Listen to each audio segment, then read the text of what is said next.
നമസ്കാരം, വീട്ടി മലയാളത്തിലേക്ക് സ്വാഗതം.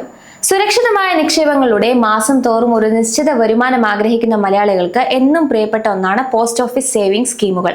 അതിൽ തന്നെ ഏറ്റവും ജനപ്രിയമായ പോസ്റ്റ് ഓഫീസ് മന്ത്ലി ഇൻകം സ്കീമിനെ കുറിച്ചുള്ള ഏറ്റവും പുതിയതും വിശദമായ വിവരങ്ങളാണ് ഇന്ന് നമ്മൾ പങ്കുവെക്കുന്നത്. Post office monthly income scheme ലളിതമായി പറഞ്ഞാൽ നമ്മുടെ കയ്യിലുള്ള ഒരു വലിയ തുക 5 വർഷത്തേക്ക് പോസ്റ്റ് ഓഫീസിൽ നിക്ഷേപിക്കുകയും ആ തുകയുടെ പലിശ ഓരോ മാസവും വരുമാനമായി കൈപ്പറ്റുകയും ചെയ്യുന്ന രീതിയാണ്. കേന്ദ്ര സർക്കാരിന്റെ നേരിട്ടുള്ള നിയന്ത്രണത്തിലുള്ള പദ്ധതി ആയതുകൊണ്ട് തന്നെ വിപണിയിലുള്ള തകർച്ചകളോ നഷ്ടങ്ങളോ ഇതിനെ ബാധിക്കില്ല. നിങ്ങളുടെ പണം 100% സുരക്ഷിതമായിരിക്കും. നിലവിൽ 7.4% വാർഷിക പലിശ നിരക്കാണ് ഈ പദ്ധതി വാഗ്ദാനം ചെയ്യുന്നത്. ബാങ്കുകളിലെ സേവിങ്സ് അക്കൗണ്ടുകളെ അപേക്ഷിച്ച് ഇത് വളരെ ഉയർന്ന നിരക്കാണ്. ഈ പദ്ധതിയുടെ പ്രധാന സവിശേഷതകൾ നോക്കാം. മുൻപ് നിക്ഷേപിക്കാൻ സാധിച്ചിരുന്ന തുകയിൽ സർക്കാരും വലിയ മാറ്റങ്ങൾ വരുത്തിയിട്ടുണ്ട്. ഇപ്പോൾ ഒരു വ്യക്തിക്ക് തന്റെ പേരിൽ മാത്രമായി സിംഗിൾ അക്കൗണ്ട് പരമാവധി 9 ലക്ഷം രൂപ വരെ നിക്ഷേപിക്കാവുന്നതാണ്. ഇനി പങ്കാളിയുമായോ മറ്റോ ചേർന്ന ഒരു ജോയിന്റ് അക്കൗണ്ട് ആണ് തുടങ്ങുന്നതെങ്കിൽ നിക്ഷേപ പരിധി 15 ലക്ഷം രൂപ വരെയായിട്ട് ഉയർത്തിയിട്ടുണ്ട്. ഒരു ജോയിന്റ് അക്കൗണ്ടിൽ പരമാവധി 3 പേർക്ക് വരെ പങ്കാളികളാകാം. എന്നാൽ ശ്രദ്ധിക്കേണ്ട കാര്യം, നിക്ഷേപിക്കുന്ന തുകയിൽ എല്ലാവർക്കും തുല്യ അവകാശമായിരിക്കും ഉണ്ടായിരിക്കുക എന്നതാണ്. 10 വയസ്സിന് മുകളിലുള്ള ആർക്കും സ്വന്തം പേരിൽ അക്കൗണ്ട് തുടങ്ങാവുന്നതാണ്. എന്നാൽ 10 വയസ്സിൽ താഴെയുള്ള കുട്ടികൾക്കായി അവരുടെ രക്ഷിതാക്കൾക്ക് അക്കൗണ്ടും തുടങ്ങാം. മുതിർന്ന പൗരന്മാർക്ക് വിരമിക്കൽ ആനുകൂല്യങ്ങൾ നിക്ഷേപിക്കാൻ ഏറ്റവും അനുയോജ്യമായ ഇടമാണിത്. നിങ്ങൾ നിക്ഷേപിക്കുന്ന തുകയ്ക്കനുസരിച്ച് മാസം എത്ര രൂപ പലിശ കിട്ടുമെന്നും കൂടി നോക്കാം.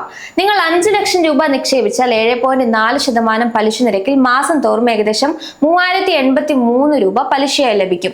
നിങ്ങൾ പരമാവധി പരിധിയായ 9 ലക്ഷം രൂപ നിക്ഷേപിക്കുകയാണെങ്കിൽ ഓരോ മാസവും 5550 രൂപ നിങ്ങളുടെ അക്കൗണ്ടിലെത്തും. ഇനി ജോയിന്റ് അക്കൗണ്ടിൽ 15 ലക്ഷം രൂപയാണ് നിക്ഷേപിക്കുന്നതെങ്കിൽ മാസം തോറും 9250 രൂപ വരുമാനമായി ലഭിക്കും. 5 വർഷം കഴിയുമ്പോൾ നിങ്ങൾ നിക്ഷേപിച്ച അസൽ തുക യാതൊരു കുറവും കൂടാതെ തിരികെ ലഭിക്കുകയും ചെയ്യും. കാലാവധിക്ക് മുൻപ് പണം പിൻവലിച്ച ചില നിബന്ധനകളുണ്ട്. ഈ പദ്ധതിയുടെ കാലാവധി 5 വർഷമാണ്. എന്നാൽ അടിയന്തര സാഹചര്യങ്ങളിൽ പണം പിൻവലിക്കണമെങ്കിൽ അക്കൗണ്ട് തുടങ്ങി 1 വർഷം തികയുന്നതിന് മുൻപ് പണം പിൻവലിക്കാൻ സാധിക്കില്ല.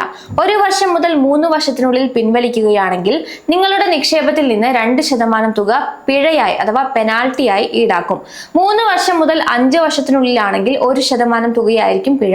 അതുകൊണ്ട് തന്നെ ദീർഘകാലത്തേക്ക് മാറ്റിവെക്കാൻ സാധിക്കുന്ന പണം മാത്രം ഈ പദ്ധതിയിൽ നിക്ഷേപിക്കുന്നതാണ് ബുദ്ധി. ശ്രദ്ധിക്കേണ്ട ഒരു പ്രധാന കാര്യം, ഈ പദ്ധതിയിലൂടെ ലഭിക്കുന്ന പലിശ വരുമാനത്തിന് ആദായ നികുതി നിയമപ്രകാരം നികുതി നൽകേണ്ടി വരുമെന്നതാണ്.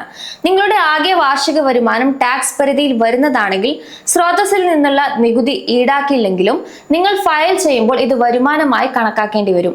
എന്നാൽ ഇതിൽ നിക്ഷേപിക്കുന്ന തുകയ്ക്ക് സെക്ഷൻ 80C പ്രകാരം നികുതി ഇളവ് ലഭിക്കില്ല എന്ന കാര്യം പ്രത്യേകം ഓർമ്മിക്കുക. ഏതൊരു അടുത്തുള്ള പോസ്റ്റ് ഓഫീസിലും നിങ്ങൾക്ക് ഈ അക്കൗണ്ട് തുടങ്ങാവുന്നതാണ്. ഇതിനായി ആധാർ കാർഡ് അല്ലെങ്കിൽ വോട്ടർ ID, പാൻ കാർഡ് നിർബന്ധമാണ്. 2 പാസ്പോർട്ട് സൈസ് ഫോട്ടോകളും നോമിനിയുടെ വിവരങ്ങളും മാത്രമാണ് ആവശ്യം. പ്രധാനമായും വിരമിച്ച ആളുകൾക്ക് തങ്ങളുടെ പെൻഷന് പുറമെ ഒരു സ്ഥിര വരുമാനം കണ്ടെത്താൻ ഈ പദ്ധതി മികച്ചതാണ്. അതുപോലെ റിസ്ക് എടുക്കാൻ താല്പര്യമില്ലാത്തവർക്കും വിപണിയിലെ ഏറ്റക്കുറച്ചിലുകൾ ബാധിക്കാതെ സുരക്ഷിതമായ വരുമാനം ആഗ്രഹിക്കുന്നവർക്കും ഈ ഒരു പദ്ധതി തിരഞ്ഞെടുക്കാം. നിങ്ങൾ പണപ്പെരുപ്പത്തെ മറികടക്കുന്ന ഉയർന്ന ലാഭം പ്രതീക്ഷിക്കുന്നവരാണെങ്കിൽ ഈ പദ്ധതി നിങ്ങൾക്ക് അനുയോജ്യമായേക്കില്ല. കാരണം ഇതിന്റെ പലിശ നിരക്ക് നിശ്ചിതമാണ്. കൂടാതെ 5 വർഷത്തേക്ക് പണം ലോക്ക് ചെയ്യപ്പെടും എന്നുള്ളതും ശ്രദ്ധിക്കേണ്ടതുണ്ട്.